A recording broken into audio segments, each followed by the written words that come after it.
तो आज हम लोग अभी हमारा जो 4th चैप्टर है उसे हम लोग स्टार्ट करते हैं, ठीक है। तो चलिए शुरू करते हैं। आज हम लोग देखेंगे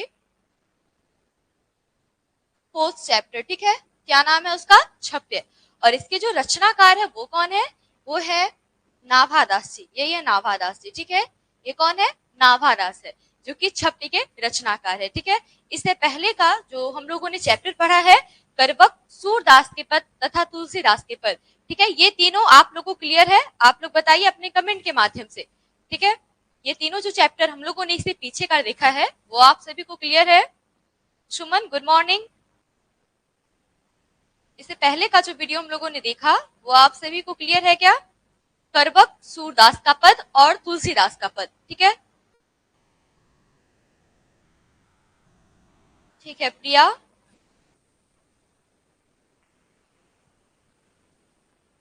सुमन, ठीक है। आप सभी को क्लियर है? कोई प्रॉब्लम नहीं आनी चाहिए, ठीक है। आप सभी को line by line earth chapter explanation पढ़ाया गया है, उसके बाद ऑब्जेक्टिव क्वेश्चन करवाया गया है और उसके बाद सब्जेक्टिव क्वेश्चन करवाया गया है 2 अंक स्तरीय, 4 अंक स्तरीय और 5 अंक स्तरीय, ठीक है। तो इस प्रकार जो है वो आपका पूरा चैप्टर खत्म हो जाता है और आपको किसी प्रकार का डाउट नहीं रहता है, ठीक है।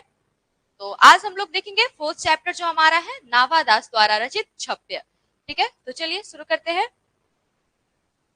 हाँ अमन, ठीक है, आप फर्स्ट बार है, ठीक है। तो चलिए शुरू करते हैं। आज आप 4th चैप्टर कीजिए और इससे पीछे के जो भी वीडियो है वो आपको रिकॉर्डेड फॉर्म में प्राप्त हो जाएंगे, ठीक है। आप अगर लाइव नहीं जुड़े, ठीक है। क्या रवि, क्या पूछ रहे हैं आप? फिर से पूछिएगा। तो चलिए आज हम स्टार्ट करते हैं हमारा जो 4th चैप्टर है। गुड मॉर्निंग पुष्पांजलि। हमारा जो चैप्टर है उसे, ठीक है, छप्य। चलिए हम लोग कोई भी चैप्टर जब स्टार्ट करते हैं तो उसके जो रचनाकार है, उसके जो कवि है, उनके इंट्रोडक्शन को पहले जानते हैं, ठीक है। हिंदी का फेयर, हाँ हिंदी का फेयर, मैं आपको बताना चाहूंगी कि आप जब हिंदी पढ़ रहे हैं, ठीक है, तो आप एक कॉपी रखिए और उसमें फर्स्ट चैप्टर जैसे हमने करवाया आपको, तो लाइन बाय लाइन आप अर्थ लिखे, आपको पीडीएफ फॉर्म में वो प्राप्त हो ही जाता है, ठीक है। उसके बाद ऑब्जेक्टिव क्वेश्चन करें और सब्जेक्टिव क्वेश्चन करें, ठीक है। आप अपने फेयर की कॉपी में जरूर करें और उसके बाद उसका रिवीजन करते रहे अपने कॉपी के माध्यम से। जहां भी हम आपको बताते हैं, ठीक है, जहां भी आपको कोई चीज नहीं समझ में आ रहा है तो आप अपने फेयर की कॉपी में जरूर लिखे उसका अर्थ, ठीक है। अगर आप फेयर करेंगे तो आपके लिए बेटर रहेगा, ठीक है।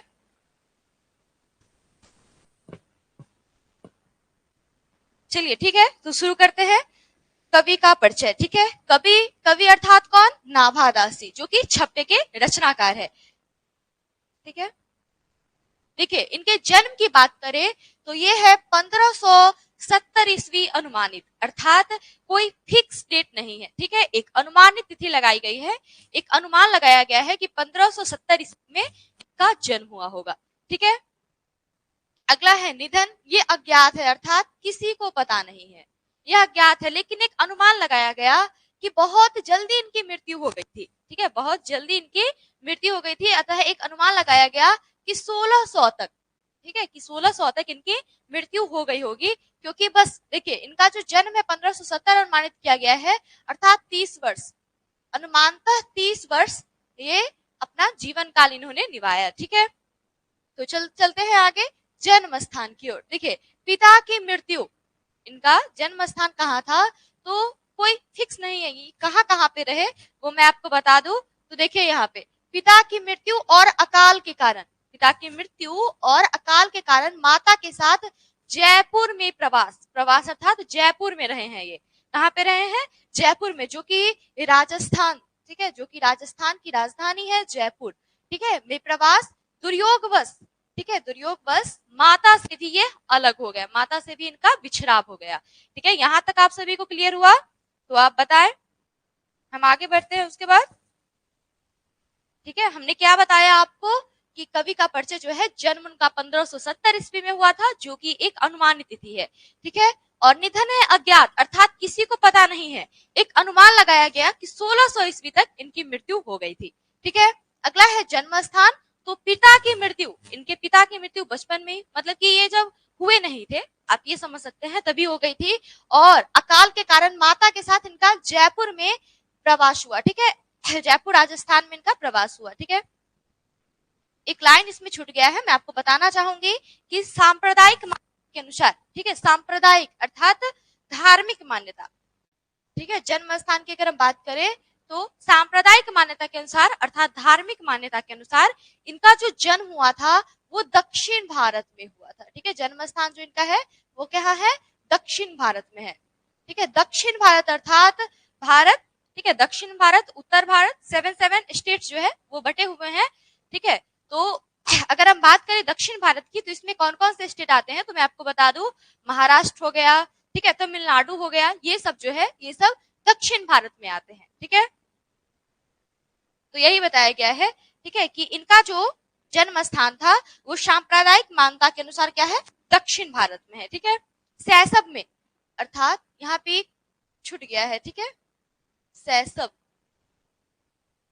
शैशव में पिता की मृत्यु अर्थात बचपन में ही इनके पिता की मृत्यु हो गई थी, ठीक है। और अकाल के कारण माता के साथ जयपुर राजस्थान में ये रहने लगे, ठीक है। दुर्योगवश माता से भी इनका बिछो हो गया, माता से भी ये अलग हो गए। यहां तक सभी को क्लियर हुआ तो आप बताएं हमें, फिर हम आगे बढ़ते हैं, ठीक है। पुष्पांजलि, चंदन, ठीक है, आप सभी क्लियर हुआ तो आप अपने कमेंट के माध्यम से बताएं, या कहीं भी किसी को प्रॉब्लम है यहां तक जन्म स्थान तक तो वो आप हमसे पूछ सकते हैं, ठीक है।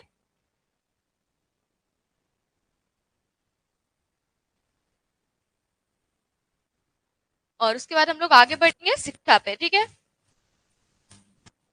किसी को कोई प्रॉब्लम नहीं है तो चलिए आगे बढ़ते हैं शिक्षा पे। देखिए, गुरु और प्रतिपालक की देख रेख में स्वाध्याय, स्वाध्याय का अगर हम संधि विच्छेद करें तो यह आता है स्व अध्याय। देखिए, स्व अध्याय अर्थात खुद के अध्ययन द्वारा, ठीक है, अर्थात खुद से इन्होंने अध्ययन किया, सत्संग द्वारा ज्ञानार्जन।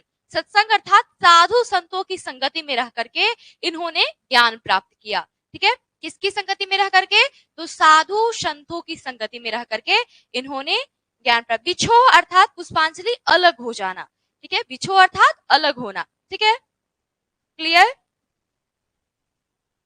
और किसी को कोई प्रॉब्लम है तो आप हमसे पूछे, ठीक है। शिक्षा, शिक्षा ये समझिए कि गुरु और प्रतिपालक, प्रतिपालक अर्थात जो इनके पालन करता था उनकी देख रेख में इनका स्वाध्याय हुआ, इन्होंने अध्ययन किया, लेकिन इनके जो ज्ञानार्जन अर्थात इनको जो ज्ञान की प्राप्ति हुई वो सत्संग के द्वारा हुई, अर्थात साधु संतों की संगति में रह करके इन्होंने ज्ञान का उपार्जन किया, ठीक है, क्लियर।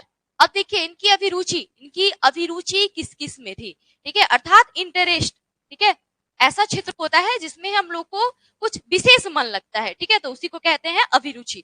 तो देखिए, लोक भ्रमण, लोक भ्रमण, भगवत भक्ति, ठीक है, भगवान की भक्ति में रहना, ठीक है, काव्य रचना, जैसे कि उन्होंने काव्य रचना की है जो कि हमारे सम्मुख है अभी छप्य, ठीक है, तो काव्य रचना में भी इनकी अभिरुचि थी। साथ में देखे तो वैष्णव दर्शन चिंतन में विशेष रुचि, ठीक है, वैष्णव दर्शन चिंतन में भी इनकी विशेष रुचि थी, ठीक है। वैष्णव दर्शन को ये मानने वाले थे कौन, नाभादास, ठीक है, वैष्णव अर्थात विष्णु, ठीक है। तो आप सभी को कोई प्रॉब्लम है तो आप हमसे पूछे, वरना हम आगे बढ़ते हैं, ठीक है। किसी को कोई प्रॉब्लम है?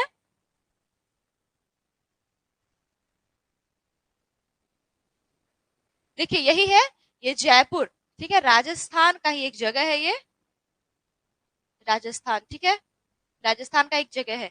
ये इनका क्या था, ये माता के साथ, ठीक है, सैसब में जब इनकी पिता की मृत्यु हो गई थी तो माता के साथ इन्होंने वहां पे प्रवास किया, ठीक है, नो प्रॉब्लम। चंदन, प्रिया, ठीक है, तो आगे बढ़ते हैं, ठीक है, आप सभी को कोई प्रॉब्लम नहीं है तो हम लोग आगे बढ़ते हैं। आगे देखिए, इनके दीक्षा गुरु का नाम दिया गया है, ठीक है। अगर हम बात करें इनके दीक्षा गुरु की तो वो कौन थे, स्वामी अग्रदास, ठीक है, जिन्हें अग्र अली के नाम से भी जाना जाता है, ठीक है।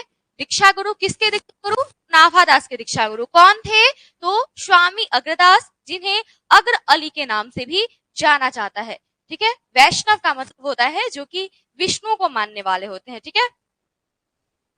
है, विष्णु को मानने वाले जो होते हैं वो वैष्णव भक्ति के भक्त होते हैं।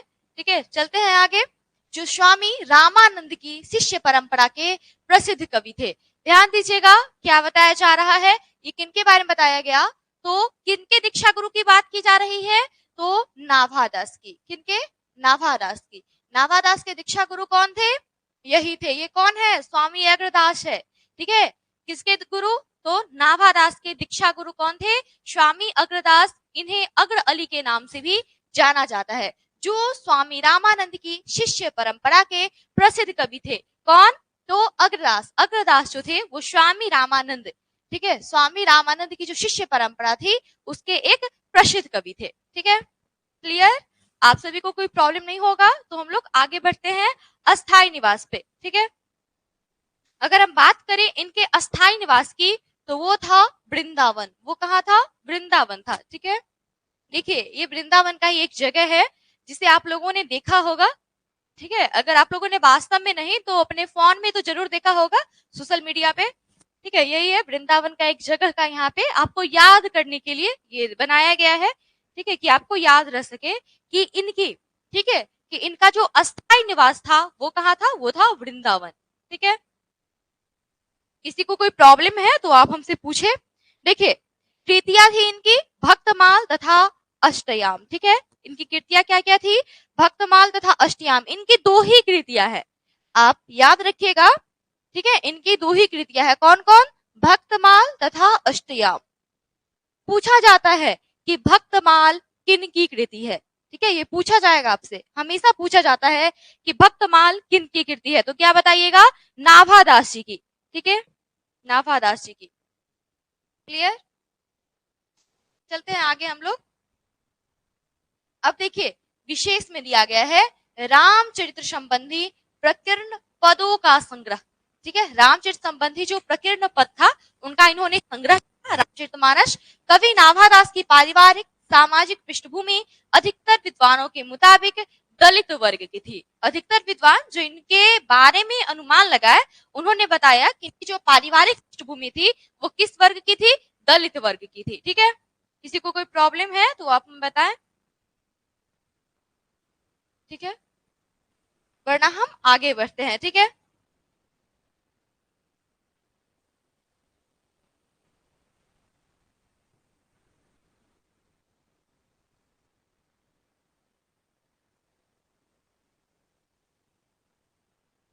किसी को कोई प्रॉब्लम है तो आप, प्रिया नो प्रॉब्लम। ठीक है, चलिए तो आगे बढ़ते हैं। चंदन नो प्रॉब्लम। चंदन कहाँ पे है? देखिए ये जो वृंदावन के बारे में आप पूछ रहे हैं क्या, वृंदावन जो है वह उत्तर प्रदेश में है। ठीक है, वृंदावन कहाँ है? उत्तर प्रदेश में है। ठीक है, तो चलिए आपको कोई प्रॉब्लम नहीं होगी। चलते हम लोग आगे। देखिए मैं आपको बता दूं कि इससे क्वेश्चन कहाँ से बनेगा, तो क्वेश्चन बनता है कि स्वामी, ठीक है, स्वामी अग्रदास किसके गुरु थे? तो नाभादास के। या इस प्रकार भी पूछा जा सकता है कि नाभादास के दीक्षा गुरु का क्या नाम था? तो स्वामी अग्रदास। क्लियर? ये प्रश्न आपसे पूछे जाते हैं आपके एग्जाम में। उसके बाद जो आपसे प्रश्न पूछे जाते हैं कि देखिए अस्थाई निवास, तो पूछा जाएगा कि नाभादास का अस्थाई निवास, हाँ, दिल्ली के पास होगा। ठीक है, राज्य जो पड़ता है वृंदावन उत्तर प्रदेश में है। ठीक है, यहाँ पे देखिए अस्थाई निवास कहाँ है? वृंदावन है इनका। पूछा जाता है कि नाभादास जी का अस्थाई निवास कहाँ है? वृंदावन। ठीक है, आगे चलिए। देखिए पूछा जाएगा कि भक्तमाल किनकी कृति है? तो नाभादास की है। ठीक है, तो बस आप इतना क्लियर रखें, इसमें जो इंपॉर्टेंट पॉइंट है वो हमने आपको बताया। अष्टयाम और भक्तमाल ये दोनों जो नाभादास जी की कृति है। ठीक है, क्लियर? चलते हैं हम लोग आगे।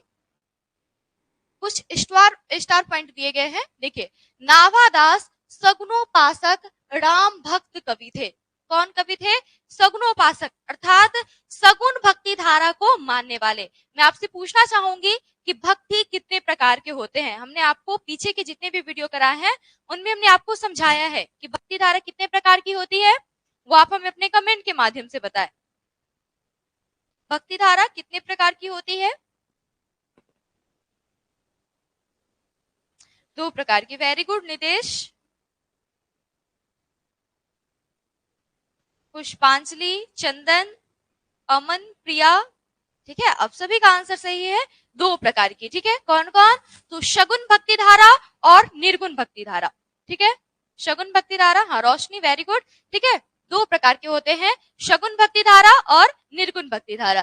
ठीक है, तो नाभादास सगुनोपासक अर्थात सगुन भक्ति धारा को वह मानने वाले थे और राम भक्त कवि थे। कौन, किस किस देवता को मानने वाले थे? तो राम भक्त कवि थे। ठीक है, नाभादास गोस्वामी तुलसीदास के समकालीन थे।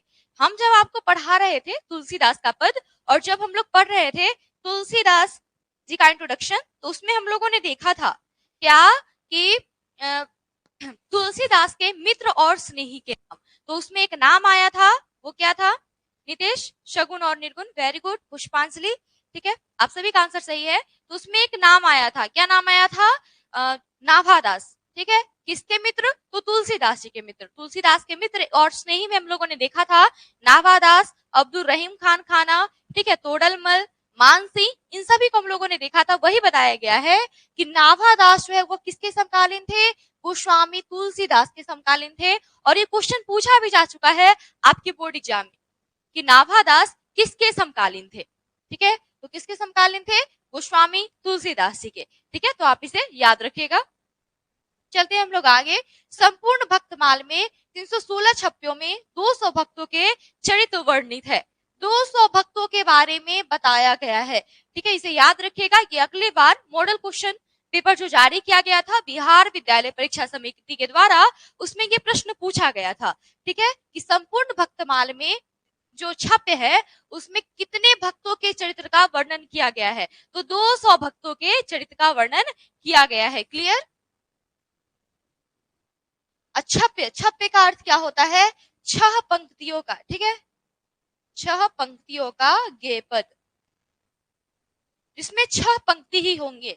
अगर आप गणना करें तो काउंट करें तो वह 6 पंक्ति ही होंगे। ठीक है, 6 पंक्तियों का गेय पद, गेय अर्थात गाया जाने वाला पद। ठीक है, गाया जाने वाला पद।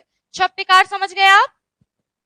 देखिए आगे, यहाँ कबीर और सूर पर लिखे गए छप्य भक्तमाल से संकलित है।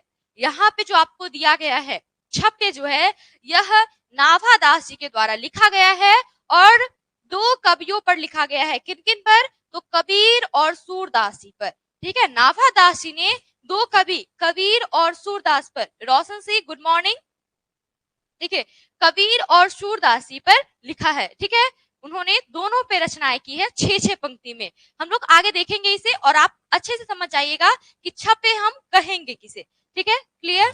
देखिए यहाँ पे, यहाँ कबीर और सूर पर लिखे गए जो छप्य है, जो 6 पंक्तियों का गेय पद है, वह किससे संकलित है? भक्तमाल से संकलित है। और भक्तमाल किनकी रचना है? नाभादास जी की रचना है, जो कि हमने आपको बताया भक्तमाल और अष्टयाम। आप याद रखिएगा किनकी रचना होगी? यह नाभादास जी की रचना होगी। ठीक है, तो ये किससे लिया गया है? भक्तमाल। भक्तमाल क्या है? एक मोटा सा बुक है जो कि नाभादास जी के द्वारा लिखा गया है और उन्हीं से ये लिया गया है यह छप्य। ठीक है, क्लियर? तो चलते हैं हम लोग। देखिए यही है कबीर और ये कौन है? ये है सूरदास जी। ठीक है, चलते हैं हम लोग अपने लाइन बाय लाइन अर्थ पे। तो देखिएगा आप लोग, ये जो आपके बुक में है, आप सभी के पास बुक होना चाहिए। ठीक है, आप सभी के पास बुक होगा। तो यह 2 भागों में बांटा गया है। कितने भाग में बांटा गया है? 2 भागों में बांटा गया है। ठीक है, यह इस प्रकार होगा कि कबीर छप्य लिख करके एक बार लिखा गया होगा कबीर, उसके बाद लिखा गया हो सूरदास। ठीक है, तो आप उसे अगर काउंट कीजिएगा, उस पद को अगर काउंट कीजिएगा, देखिए यहाँ पे मैं आपको काउंट करके बता दूं, ये जो है यह कबीर पर लिखा गया है। किस पर लिखा गया है? कबीर पर लिखा गया है। ठीक है, कबीर लिख करके इसको लिखा गया होगा। तो एक बार हम इसे काउंट करते हैं कि इसे हम छप्य कहेंगे क्यों। देखिए 1 2, 2 पंक्ति हो गया। ठीक है, जहां भी पूर्ण विराम है उसे हम 1 मानेंगे। 1 2, चलते हैं आगे। देखिए यहाँ पे आ गया 3, यहाँ पे आ गया 4। ठीक है, उसके बाद है यहाँ पे है 5 और यहाँ पे है 6। इसके बाद जो स्टार्ट होता है वो सूरदास के पद स्टार्ट हो रहा है। तो आपने देखा कि कबीर के बारे में टोटल कितने लिखे गए हैं? बस 6 पंक्ति लिखी गई है, इसे छप्पे कहा गया है। तो आप सभी को छप्पे क्यों कहा गया है यह क्लियर हो गया होगा। बताइए आप सभी को कोई प्रॉब्लम है तो आप मुझसे पूछे, ठीक है। छह क्यों कहा गया है वो आप लोगों को क्लियर हो गया होगा, क्योंकि यह 6 पंक्तियों में लिखा गया है। 6 पंक्तियों के गेय पद अर्थात गाया जाने वाला जो पद होता है उसे हम लोग छप्पे कहते हैं, ठीक है। तो चलिए कबीर जी पे जो, ठीक है, कबीर पे जो पहला पद लिखा गया है, जो पहली लाइन लिखी गई है, उसके अर्थ को हम समझते हैं। प्रिया नो प्रॉब्लम, किसी को भी कोई प्रॉब्लम है तो आप हमसे पूछे, वरना हम लोग आगे बढ़ते हैं, ठीक है। देखिए, भक्ति विमुख जे धर्म सो सब अधर्म करी गाय, ठीक है। क्या लिखा गया है? भक्ति विमुख जे धर्म सो सब अधर्म करी गाय, योग यवन व्रत दान, ठीक है, भजन बिनु तुच्छ दिखाए, ठीक है, दिखाए होगा ये क्या है? यह दिखाए है, ठीक है। यह क्या है? यह दिखाए है, ठीक है। तो देखिए इसके अर्थ को समझते हैं। चंदन, अमन, नो प्रॉब्लम, चलिए ठीक है। देखिए आगे देखते हैं। भक्ति, भक्ति, भक्ति अर्थात भक्ति, ठीक है। भक्ति अर्थात क्या हो जाएगा? भक्ति, ठीक है। विमुख मतलब कि भक्ति के बिना, ठीक है, भक्ति से जो विमुख होते हैं, जे धर्म, जो भी धर्म है वह क्या है? सब अधर्म करेगा, वह सब अधर्म है। भक्ति के बिना आप जो भी धर्म करे वह सब क्या है? वो सब अधर्म है, वो सब धर्म की श्रेणी में नहीं आता, ठीक है। अगर आप में भक्ति नहीं है तो आप जो भी धर्म करे, आप दान कर रहे हैं, यज्ञ कर रहे हैं, लेकिन उनकी उसका जो पुण्य है वो आपको प्राप्त नहीं हो सकता, क्योंकि आप में भक्ति ही नहीं है। ये किनका मानना है? यह नाभादास जी का कहना है, और ये बोल रहे हैं, यह कबीर जी का जो भी मानना है उसे यह लिख रहे हैं, ठीक है, कि कबीर ये मानते हैं, ठीक है। नाभादास जी लिख रहे हैं, लेकिन किनके बारे में लिख रहे हैं? तो कबीर के बारे में लिख रहे हैं। क्लियर? तो देखिए इसके अर्थ को देखते हैं हम लोग। देखिए, भक्ति विमुख जे धर्म सो सब अधर्म करी गाय, कवि कहते हैं। कौन कवि कहते हैं? तो नाभादास जी कहते हैं। कवि आप जहां भी देखे क्या समझिएगा? नाभादास जी बोल रहे हैं, ठीक है। कवि कहते हैं कि जो व्यक्ति भक्ति से विमुख हो जाता है, भक्ति से अलग हो जाता है, विमुख अर्थात अलग हो जाना, ठीक है, भक्ति से अलग हो जाता है, वह अधर्म में लिप्त व्यक्तियों की तरह कार्य करता है, अर्थात वह जो भी धर्म करता है, ठीक है। साधु शर्मा 8:30 से हमारी लाइव क्लास चलती है हिंदी की।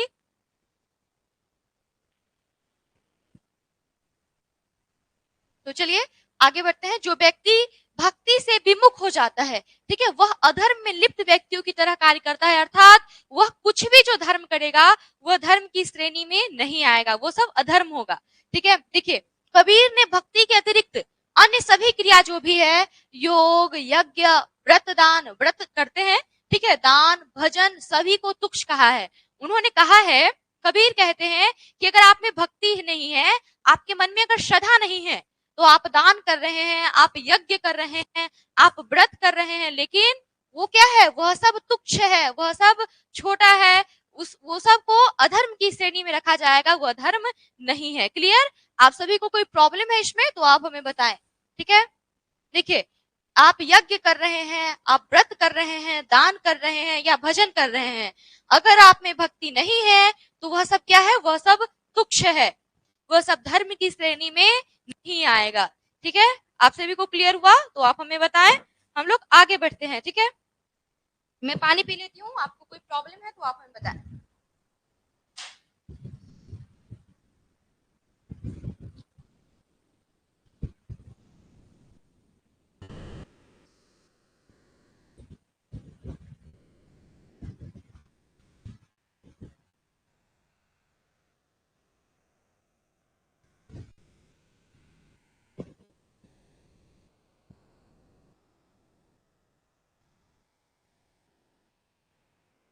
चंदन नो प्रॉब्लम।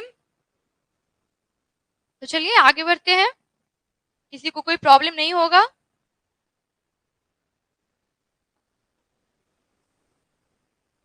मैं फिर से एक बार आपको समझा दूं कि कवि कह रहे हैं, नाभादास जी कर रहे हैं कि कबीर ने, ठीक है, भक्ति के बिना यज्ञ, व्रत, दान, भजन इन सबको तुच्छ माना है, ठीक है। बस यही बताया गया है इस पंक्ति में। चलिए आगे चलते हैं।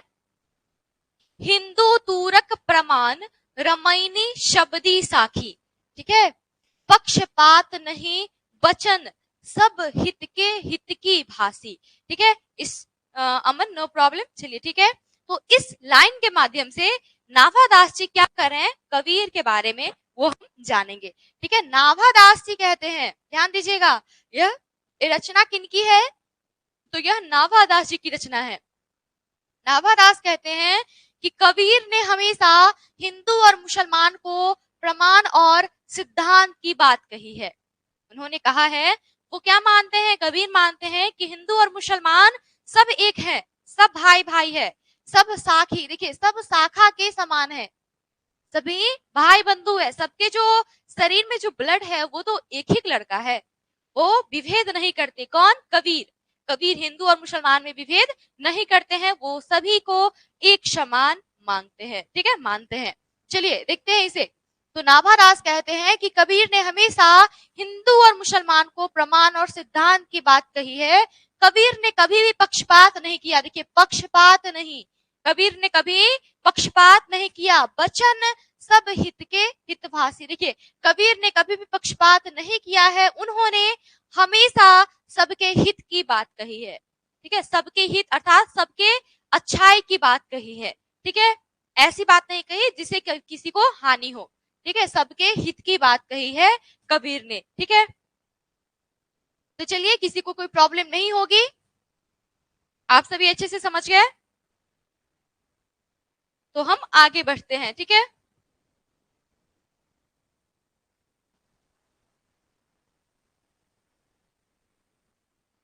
चलिए आगे बढ़ते हैं। यह हमारा अगला, आरूढ़ दशा है जगत पे, मुख देखी नाही भनी। ठीक है, कबीर कानी राखी नहीं, वर्णाश्रम खट दर्शनी। यहाँ पे वर्ण, आश्रम और दर्शन तीनों की चर्चा की गई है। तो हम आपको समझाएंगे कि वर्ण क्या होता है, आश्रम क्या है और दर्शन क्या है। ठीक है, यह कितने प्रकार के होते हैं। तो पहले हम लोग इसके अर्थ को देख लेते हैं। ठीक है, क्या बता रहे हैं, तो नाभादास कहते हैं कि कबीर ने कभी भी मुख देखी बात नहीं कही। मुख देखी अर्थात हम जिसके मुख पे बोल रहे हैं उसकी प्रशंसा करें और दूसरे की बुराई करें, ऐसा कबीर ने कभी नहीं किया। उन्होंने मुख देखी बात नहीं कही। ठीक है, अर्थात कभी भी पक्षतापूर्ण बात नहीं कही। ठीक है, कबीर ने कभी भी कहीं सुनाई बातों को महत्व नहीं दिया, अर्थात उन्होंने दूसरे की बोली हुई बातों पर महत्व नहीं दिया, उस पर विचार नहीं किया। देखिए उन्होंने हमेशा आंखों देखी बातों को ही कहा है। कबीर ने चार वर्ण, अब देखिए चार वर्ण कौन कौन है, तो अगर हम बात करें चार वर्ण की तो आप समझिएगा हमारे भारतीय संस्कृति में वर्णों को चार भागों में बांटा गया है। कितने भागों में बांटा गया है, चार भागों में। वो कौन कौन है, तो देखिए ब्राह्मण, क्षत्रिय, ब्राह्मण हो गया, क्षत्रिय हो गया, वैश्य हो गया और शूद्र हो गया। ठीक है, वैश्य और शूद्र ये चार वर्ण है। हमारे भारतीय संस्कृति में वर्णों को कितने भागों में बांटा गया है, चार भागों में बांटा गया है। ठीक है, ब्राह्मण, क्षत्रिय, वैश्य और शूद्र। तो वही बताया है कबीर ने चार वर्ण। ठीक है, और आगे देखिए चार आश्रम और 6 दर्शन, किसी की आनी कानी नहीं की, अर्थात किसी पे विश्वास नहीं किया। कबीर इन सब पे विश्वास नहीं करते हैं, किसी को महत्व नहीं दिया। ठीक है, चार आश्रम ये क्या है, देखिए चार आश्रम, आश्रम कितने प्रकार के होते हैं, चार प्रकार के होते हैं। ठीक है, तो हम बात करें अगर आश्रम की, तो मैं आपको बता दूं जो चार प्रकार के आश्रम है वो है, देखिए ब्रह्मचर्य आश्रम, गृहस्थ आश्रम, वानप्रस्थ आश्रम, ठीक है, और संन्यास आश्रम। ठीक है, ये चार प्रकार के आश्रम है। ठीक है, ये चार प्रकार के आश्रम है। अगर हम बात करें, यहाँ पे लिखा गया है दर्शन की, तो दर्शन कितने प्रकार के होते हैं, 6 प्रकार के होते हैं दर्शन। तो उनके मैं नाम लिखूं तो देखिए सांख्य दर्शन, सांख्य दर्शन, ठीक है, योग दर्शन, न्याय दर्शन, वैशेषिक दर्शन, उसके बाद हो जाएगा मीमांसा और वेदांत। ये है 6 प्रकार के दर्शन। ठीक है, यह 6 दर्शन है। और यह 4 क्या है? 4 आश्रम है। ठीक है, आश्रम के प्रकार है, यह 4 आश्रम है, यह 6 दर्शन है और यह 4 वर्ण है। ठीक है, क्लियर? तो आप सभी को कहीं कोई प्रॉब्लम नहीं हुआ होगा। अगर हम बात करें कबीर की, तो कबीर यह 4, ठीक है, ये जो 4 वर्ण है इनको, 4 आश्रम है इनको, और यह जो 6 दर्शन है इन्हें नहीं मानते थे।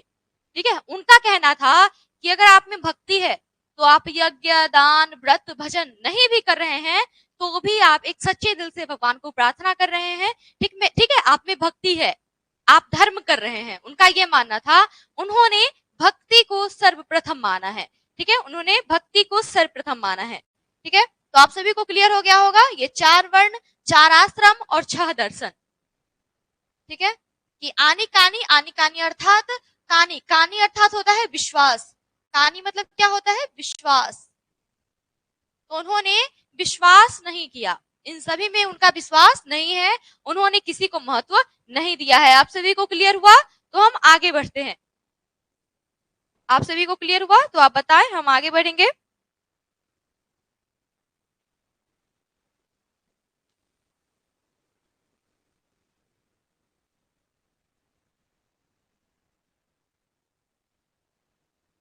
आप सभी को क्लियर हुआ ये? चलिए, प्रिया, चंदन, चलिए ठीक है, तो आगे बढ़ते हैं। तो देखिए, इसमें हम लोगों ने कितने पंक्ति को देखा? ठीक है, अमन, नो प्रॉब्लम। चलिए, इसमें हम लोगों ने कितने पंक्ति को देखा?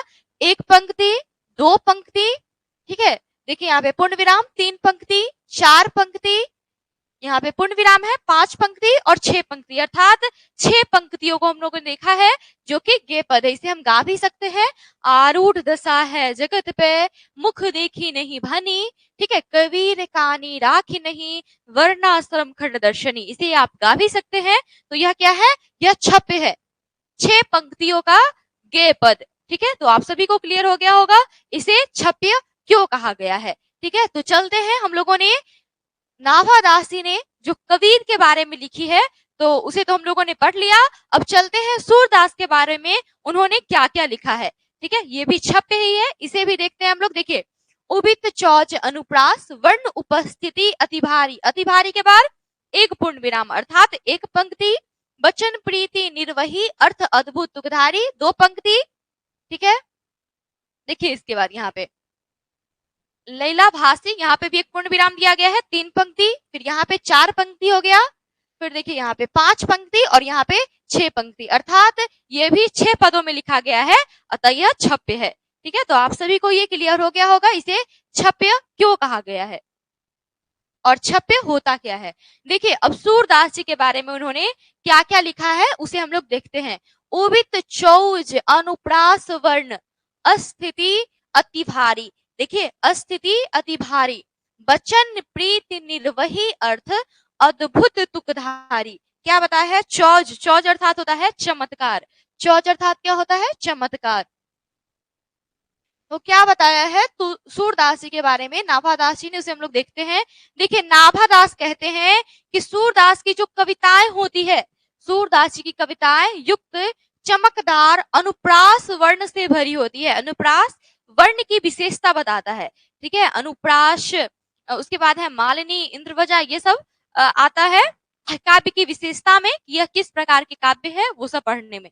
ठीक है, तो इसमें बताया जा रहा है कि नाभादास जी कहते हैं कि सूरदास की कविताएं, अर्थात वाक्य से वो यह बता रहे हैं कि सूरदास जी जो रचना करते हैं वह काफी अत्यधिक, ठीक है, मतलब कि उत्तेजित करने वाली होती है। ठीक है, चमत्कारी होती है उनकी जो काव्य रचना होती है वो। ठीक है, तो नाभादास कहते हैं कि सूरदास की कविताएं युक्त चमत्कार अनुप्रास वर्ण से भरी हुई होती है। सूरदास की कविताएं लयबद्ध और संगीतात्मक होती है। ठीक है, वचन प्रीति निर्वही अर्थ अद्भुत तुकधारी, और सूरदास जी अपनी कविता की शुरुआत जिन प्रेम भरी वचनों से करते हैं उसका अंत भी उसी वचनों से करते हैं। ठीक है, इसका ये अर्थ है, तो आप इसे ध्यान रखें। आपको कहीं कोई प्रॉब्लम है तो आप पूछे। ठीक है, प्रीति अर्थात होता है प्रेम, तो वो बता रहे हैं कि सूरदास जी अपनी कविता की शुरुआत, ठीक है, जिन प्रेम भरी वचनों से करते हैं उनका अंत भी वह उसी वचनों से करते हैं। ठीक है, तो चलते हैं हम लोग आगे। किसी को कोई प्रॉब्लम नहीं होगा। देखिए यही है नाभादास और इन्होंने सूरदास जी पर रचनाएं की है। ठीक है, सूरदास जी के बारे में तो हम लोगों ने पढ़ रखा है कि यह कृष्ण भक्ति शाखा के कवि रहे हैं। ठीक है, साधु शर्मा नो प्रॉब्लम। चलिए आगे बढ़ते हैं। सेकंड नंबर क्वेश्चन है हमारा। देखिए सेकंड नंबर पंक्ति है सूरदास जी के पद में।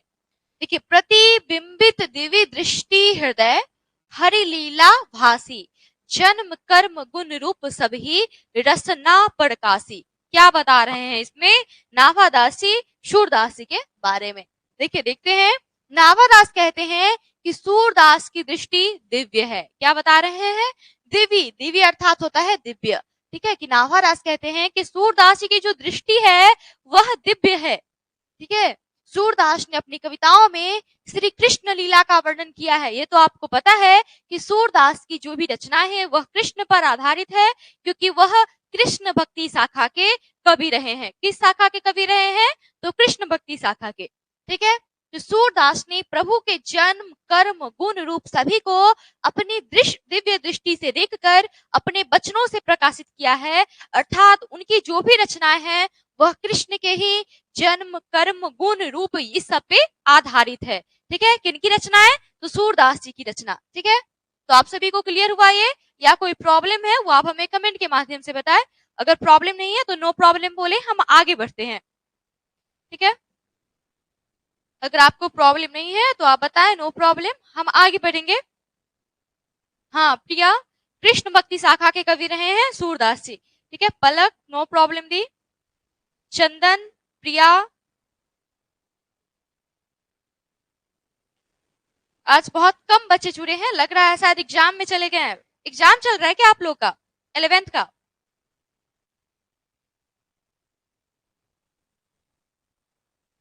चलिए नो प्रॉब्लम, अमन नो प्रॉब्लम। तो चलिए बढ़ते हैं आगे हम लोग।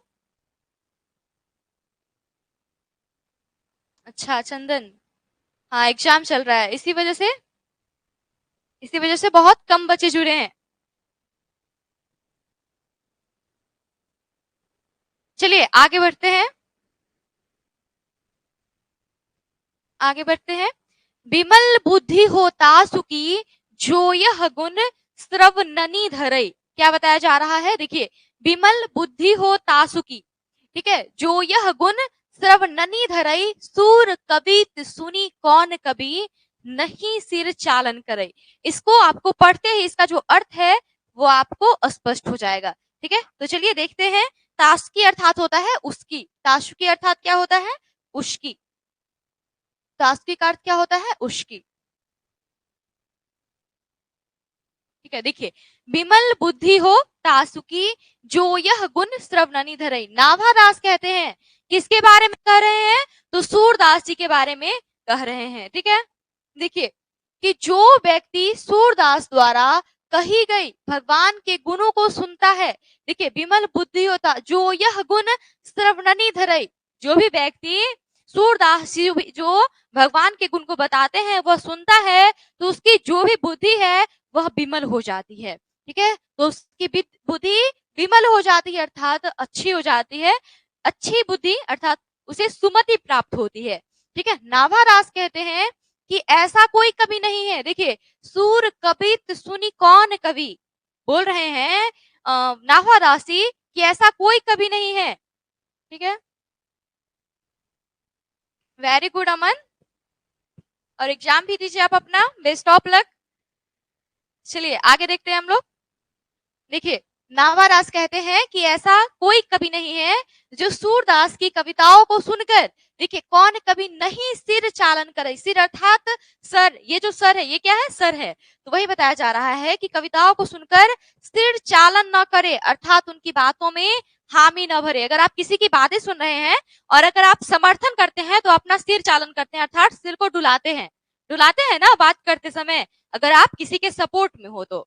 ठीक है, तो वही बताया जा रहा है। ठीक है, कि नाभादास कहते हैं कि ऐसा कोई कवि नहीं है जो सूरदास की कविताओं को सुनकर उसका सपोर्ट न करे। ठीक है, उसमें हामी न भरे। ठीक है, और कविताओं को सुनकर सिल चालन न करे, अर्थात उनकी बातों में हामी न भरे, यही बताया गया है नाभा दास जी के द्वारा सूरदास के। ठीक है, ठीक है, तो आपको क्लियर हुआ, बस इतना ही था।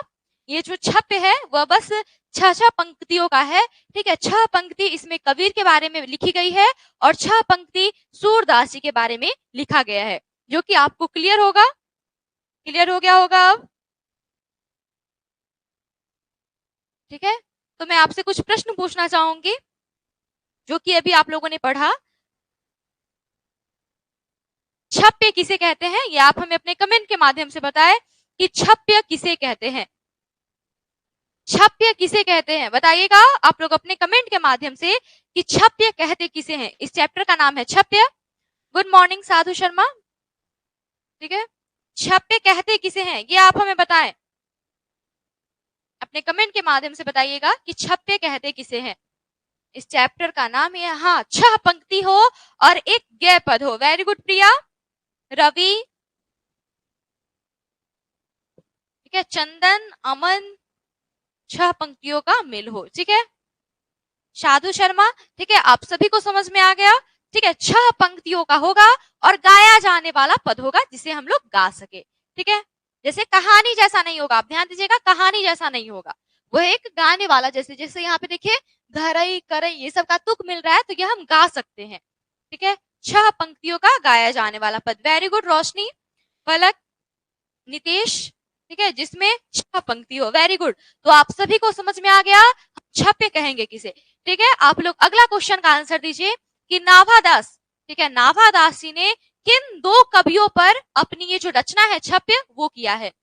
ठीक है, इसमें किन 2 कवियों की चर्चा की गई है नाभादास के छप्य में।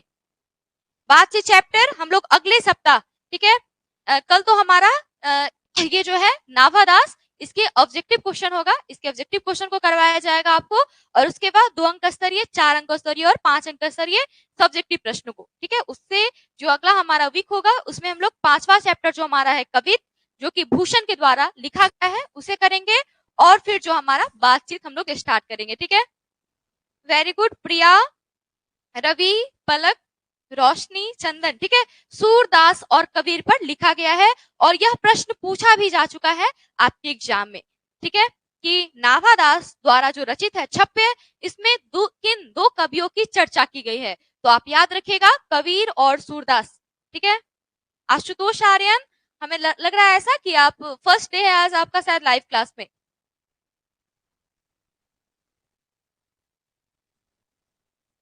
चलिए आगे बढ़ते हैं।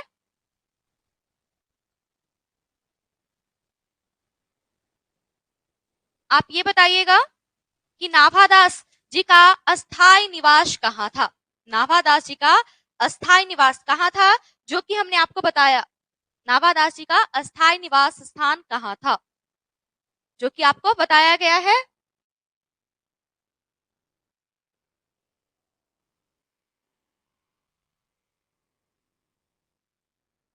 नाभादास जी का अस्थायी निवास स्थान का है नितेश कुमार, वृंदावन, रोशनी, वृंदावन, वेरी गुड। ठीक है, वृंदावन जो है ये इनका अस्थायी निवास है। जो भी क्वेश्चन ये आपसे पूछा जा रहा है ये सब आपके एग्जाम में प्रीवियस ईयर क्वेश्चन में पूछे जा चुके हैं। ठीक है, चंदन, साधु शर्मा, पलक, प्रिया, अमन, वेरी गुड, वृंदावन। ठीक है, ये तो आपको बताया भी गया है पीछे। ठीक है, अच्छा ये बताइएगा सूरदास के दीक्षा गुरु का नाम क्या था। हम लोगों ने अभी पढ़ा जस्ट कि नाभादास के दीक्षा गुरु का नाम तो स्वामी अग्रदास है, तो सूरदास जी के दीक्षा गुरु का क्या नाम है। ठीक है, बताइएगा। हम चाहते हैं कि आपका जो रिवीजन है वो होता चले, आप पीछे के चैप्टर को नहीं भूले। ठीक है, आप रिवीजन करते चले, जिससे आपका जो कंसेप्ट है वो क्लियर होता चलेगा, आपको कोई प्रॉब्लम नहीं होगी। वल्लभाचार्य, वेरी गुड, पलक, ठीक है, रवि, स्वामी अग्रदास अली, ये है इनके नाभादास जी के। हम आपसे पूछ रहे हैं किनके बारे में, तो सूरदास जी के बारे में। प्रिया, नरहरि दास नहीं होगा, वल्लभाचार्य होगा। ठीक है, वल्लभाचार्य होगा, हमने आपको बताया था। और नरहरि दास किनके दीक्षा गुरु है ये बताइएगा। नरहरि दास जी किनके दीक्षा गुरु है। Deepak Kumar Vallabhacharya, very good. नरहरि दास जी किनके दीक्षा गुरु है? नरहरि दास जी किनके दीक्षा गुरु है, ये बताइएगा। सूरदास जी, तुलसीदास, वेरी गुड। पलक, प्रिया, दीपक, दीपक सूरदास नहीं होगा। नरहरि दास जी जो है वह तुलसीदास जी के दीक्षा गुरु है। इसलिए तो हम आपसे क्वेश्चन पूछ रहे हैं पीछे का कि आपको ये भूले नहीं, आप सूरदास तुलसीदास में कंफ्यूज ना हो। मैं आपको बता दूं कि सूरदास, ठीक है, सूरदास की जो दीक्षा गुरु है वो है महाप्रभु वल्लभाचार्य, जो कि पुष्टि मार्ग के प्रवर्तक माने जाते हैं, जैसा कि हमने आपको बताया था। उसके बाद है तुलसीदास, उनके जो दीक्षा गुरु है वो है नरहरि दास जी, ठीक है। और उनके शिक्षा गुरु कौन है ये आप हमें बताएं। तुलसीदास जी के शिक्षा गुरु कौन है, बताइएगा। तुलसीदास के शिक्षा गुरु कौन है?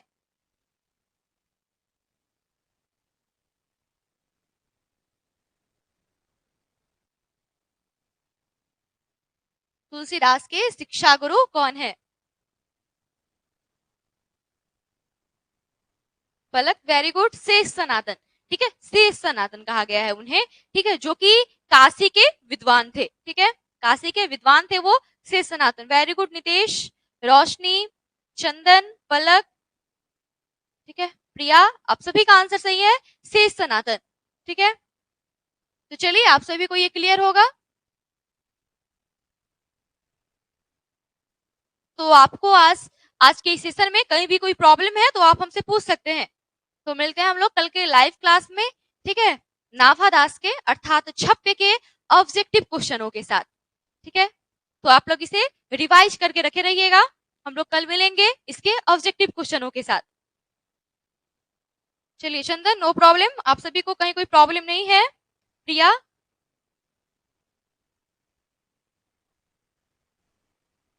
चलिए तो मिलते हैं हम लोग कल, ठीक है, कल के लाइव क्लास में हम लोग मिलेंगे किसके? छप्पे के ऑब्जेक्टिव क्वेश्चनों के साथ, ठीक है, जिसमें आपको ऑब्जेक्टिव क्वेश्चन करवाया जाएगा।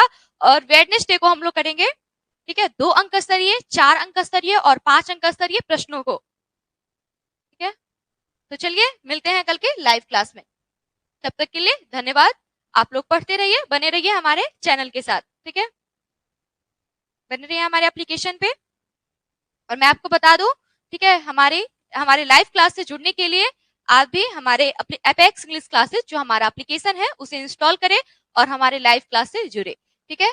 अगर आपने अपने बोर्ड एग्जाम में 400 प्लस लाया है तो आपको जो हमारी ये क्लास है वो फ्री में उपलब्ध करवाई जाएगी, ठीक है। तो चलिए मिलते हैं अगले लाइव क्लास में छपे के ऑब्जेक्टिव क्वेश्चनों के साथ, तब तक के लिए धन्यवाद।